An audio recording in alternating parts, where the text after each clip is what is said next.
Darah bangsa Aceh pun juga merah. Sedangkan bintang bulan itu lambang Islam. Di pucuk masjid itu bintang bulan kan. Itu lambang Islam namanya. Maka tentara-tentara gila Indonesia itu pucuk masjid pun ditembak itu. Bintang bulan pun ditembak. Jahannamnya itu. Oke. Sedangkan putih dua. Di dalamnya ada garis hitam. Hitam itu menandakan menghargai jiwa para syuhada yang telah gugur di medan perang. Kenapa dilindungi oleh dua putih di atas dan di bawahnya? Kesucian perjuangannya tetap menandakan putih. Kesucian namanya holy struggle. Kita berjuang atas nama Allah, bukan atas nama burung Garuda. Sampai hari ini nggak tahu di mana burung Garudanya. Saya sudah cari seluruh dunia, nggak ada itu. Itu bohong. Ada kesamaan dengan lambang Malikul Saleh. Nah, nanti kita jelaskan. Jangan dikait-kaitkan. Kenapa burung Garuda itu sisiknya 45? Kenapa sayapnya 17? Kenapa ekornya 8? Karena 17 Agustus 1945. Bisa begitu. Coba lihat tuh lambang Malaysia. Singa kan? Kenapa harus ada singa? Itu urusan orang Malaysia. Bisa juga kita terangkan. Tapi ini kan bukan cerita Malaysia. Kenapa ada macam di Belanda? Beda-beda kan? Lambang negara. Begitu juga di Amerika. Itu hanya lambang. Jadi kesucian perjuangan itu bukan pada lambangnya. Kesucian perjuangan itu ada di akidah para bangsa itu sendiri. Yang tunduk dan mau mati dengan karena lillahi ta'ala, bukan karena ilah, tapi karena Allah. Karena setiap pejuang Aceh itu mau mati dan mau berperang karena cahid. Bukan mau merelakan jiwa dan semangatnya atau nyawanya atau pengorbanannya demi sesuatu yang tidak jelas. Coba bayangkan ada orang Aceh Islam masuk TNI, matinya apa? Mati Islam atau mati NKRI, mati harga? Nah, sekarang introspeksi. Kita pun berkesimpulan tidak ada urusan mereka mau buat lambang apa. Yang penting jangan di Aceh. Katakanlah Pancasila itu benar, dasar hukumnya semuanya benar, tapi jangan di Aceh dong. Karena itu negara kita. Kita kan tidak ribut dengan Malaysia karena Malaysia tidak merebut negara kita. Tidak ribut dengan Islam Malaysia, tidak ribut dengan Islam Brunei, tidak ribut dengan Islam yang ada di Jazirah Arab atau Uni Emirat Arab atau sama Turki atau dengan Islam Cina. Di Cina pun 65 juta Islam udah. Kenapa kita tidak ribut dengan Cina?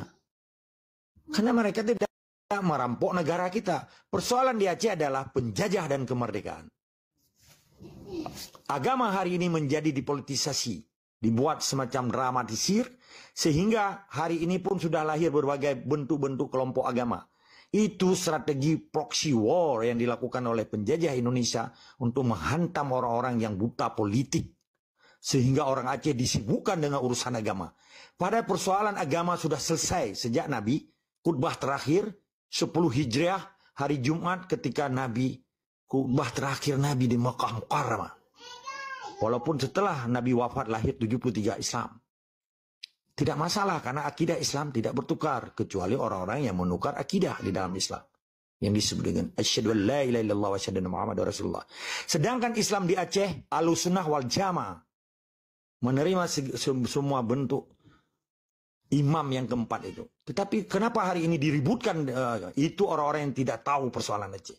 Maka lahirlah abia-abia yang buta sejarah, buta Islam, buta kehebatan Aceh, buta dengan peradaban di Aceh.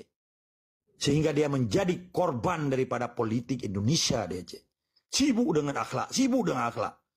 Kenapa dia tidak sibuk mengusir penjajah sehingga kita bisa melaksanakan Islam yang kafah? Kenapa Islam di Indonesia, di Aceh tidak kafah? Gara-gara sistem Indonesia yang disebut penjajah baru.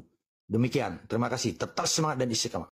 Jadi bangsa Jawa kebanyakan menjadi tentara mersusi Belanda yang disebut dengan KNIL, KNIL, Koninklijk Nederland Indisch Leger. Tentara Kerajaan Belanda Hindia Belanda, berarti Timur.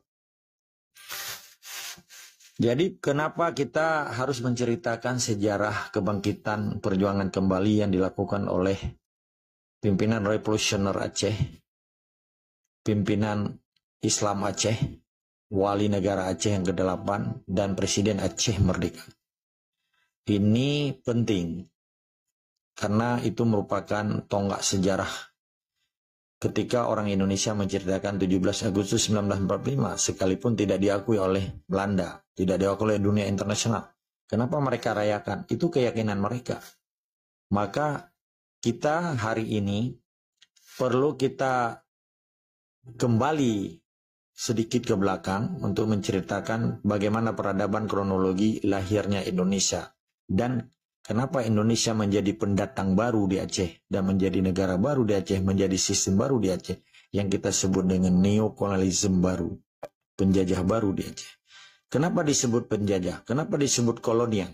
Karena mereka mengatasnamakan satu bangsa, ingin menjajah suatu bangsa asli. Sedangkan Aceh adalah established state, negara yang sudah ada, established, sudah ada. Kenapa Aceh disebut successor state, negara sambungan?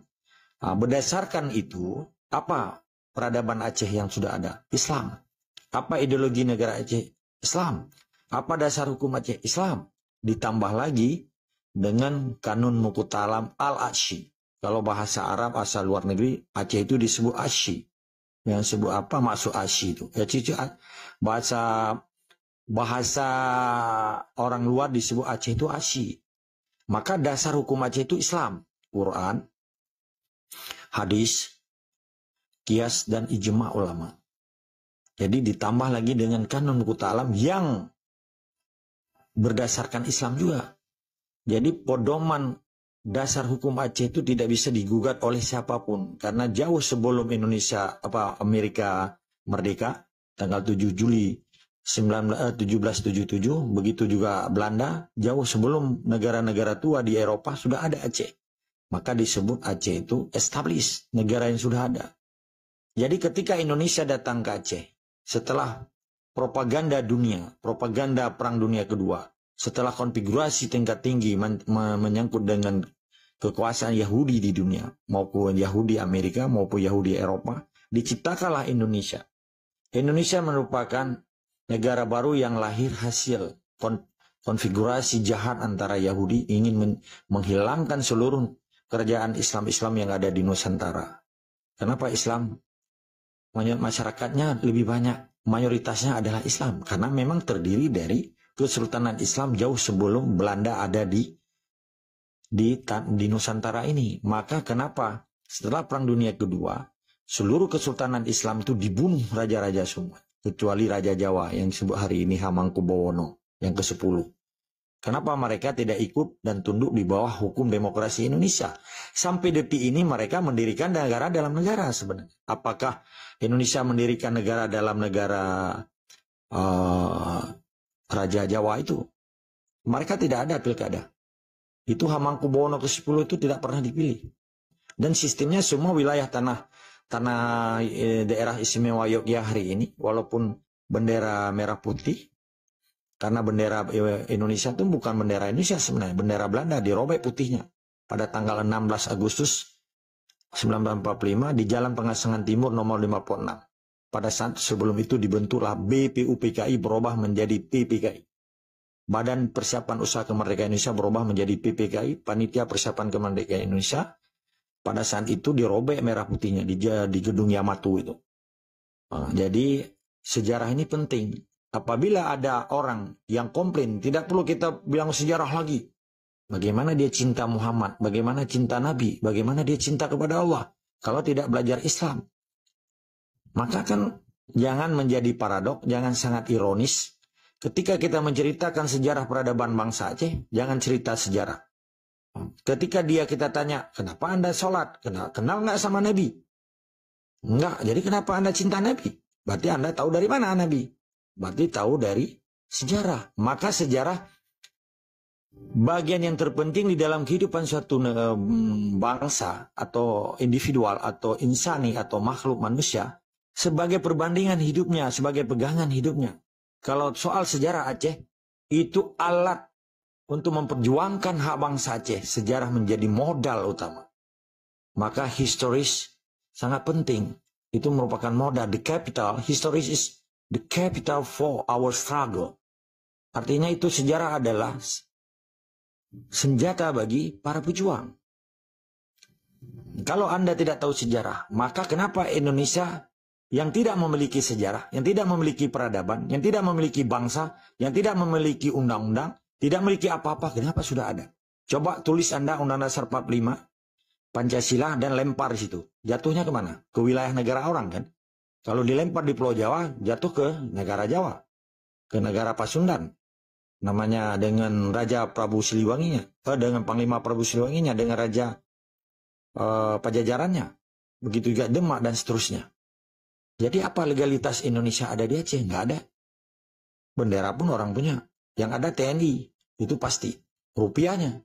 Maka ketika TNI ditarik dari Aceh dan rupiahnya hilang di Aceh dan benderanya turun, selesai soal itu. Wilayah punya bangsa Aceh, masyarakat bangsa Aceh, hukum kita sudah establish dengan peradaban Islamnya, dengan hukum Islamnya. Sedangkan hukum Indonesia KUHP-nya Belanda punya. Pancasila itu kan baru. Undang-Undang Dasar 45 terdiri dari preambul, pembukaannya, kedua Pancasilanya, dan ketiga Undang-Undang Dasar 45 terdiri dari 37 pasal, 2 aturan tambahan, 4 aturan peralihan. Ketika 2/3 di dalam aturan peralihan atau aturan tambahan, 2/3 anggota MPR RI bisa menyatakan negara bubar atau negara bisa diganti, ideologi Pancasila itu bisa dirubah menjadi negara Islam. Itulah yang hari ini diperjuangkan oleh kelompok mayoritas Islam yang ada di Indonesia.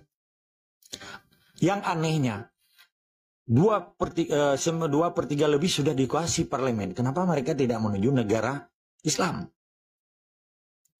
552 anggota MPR dan plus 151 anggota MPR, dan jumlahnya 753 anggota MPR menjadi anggota DPR, karena MPR terdiri dari anggota DPR dan perwakilan daerah. 752 anggota MPR, 95% itu Islam semua. Kenapa mereka tidak menuju negara Islam? Jawabannya adalah ada tekanan internasional yang mengobok-obok Indonesia sudah 79 tahun. Sehingga Indonesia menjadi negara sekuler yang berideologi Islam, yang berideologi Pancasila, bukan negara Islam. Apa yang harus dibanggakan oleh umat Islam yang ada di Indonesia? Apakah dengan dua keyakinan mereka dalam kehidupannya? Pertama, di rumah, di pesantren atau di dayah atau di masjid, mereka Islam. Di luar itu Pancasila. Tidak ada di dunia ini, di dalam kehidupan suatu negara, dua idealisme hukum. Seperti kejadian hari ini di Aceh. Di rumah Islam, di pesantren Islam, di dayah Islam, tetapi di luar itu Pancasila. Bukti, satu contoh case atau kasus atau soal isu atau perkara. Ketika khotib lagi khutbah di masjid, kita keluar, selesai masjid, selesai 2 rukun khutbah, selesailah Jumatan. Kita keluar, ada pencuri dari luar, dia mencuri sandal kita atau sepatu. Sementara di dalam masjid kita dengar khutbah dengan aturan Islam, contoh di Aceh. Begitu ada persoalan di luar, ada terjadi kriminal, ada terjadi macam-macam lah. Tetapi kenapa diselesaikan oleh polisi umum? Apakah pernah diselesaikan oleh hukum syariah? Tidak ada. Syariah di Aceh hanya propaganda Wahid. Pada 2001 dia memberi Aceh sebagai provinsi syariat Islam di dalam konteks Indonesia. Sementara Indonesia sendiri bukan negara Islam. Bagaimana dia mendeklar negara Islam kepada Aceh? Sementara Aceh itu sudah dari zaman dulu sudah Islam.